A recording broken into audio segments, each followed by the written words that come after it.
Hello and welcome! Ready to fine-tune your Dutch pronunciation? Today we're tackling short vowel sounds, an essential part of sounding like a native speaker. Dutch vowels can be tricky because they're often shorter and sharper than in English. But don't worry, I will guide you through each sound with examples, comparisons and pronunciation tips. So let's dive in and start practicing. The pronunciation of the short vowels. So we're going to talk about the A, the E, the I, the O and the U. So for example, the A, the A. So that is man, man, A. So in English you say man, right? Man. So that's different. So you pronounce the A, you pronounce it as in hard but shorter. A, A. Hard, for example, hard, and then make it shorter. Man, man, So that is the sound. Then we have the so that is leg, leg.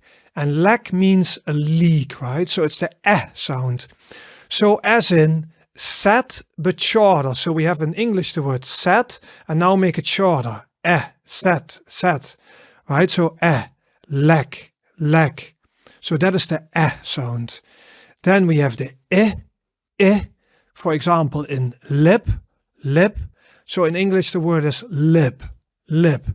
So as in bit, but shorter. So we say in English, we say, can I have a bit of butter?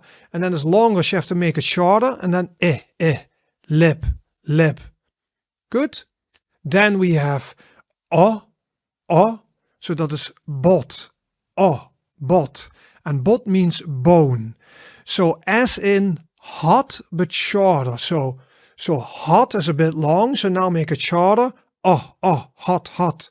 Like bot, the sound. Good. Then we go to the from kus. And kus is a kiss. And actually it's pronounced similar to dirt, but shorter. So if we say dirt, we say also the sound. Now make it shorter. Dirt, kus, kus. Yes, exactly. These are the short vowel sounds. So yeah, practice this for yourself if you want. Go over it again. Geweldig gedaan. Good job. You've just taken another step with improving your Dutch. What did you find most helpful? Drop it in the comments below if you want. And if you want to learn even more Dutch, check out my online Dutch courses for step-by-step lessons. And you can find the link in the description of this video. And don't forget to like and subscribe so you never miss a new lesson. So see you in the next video.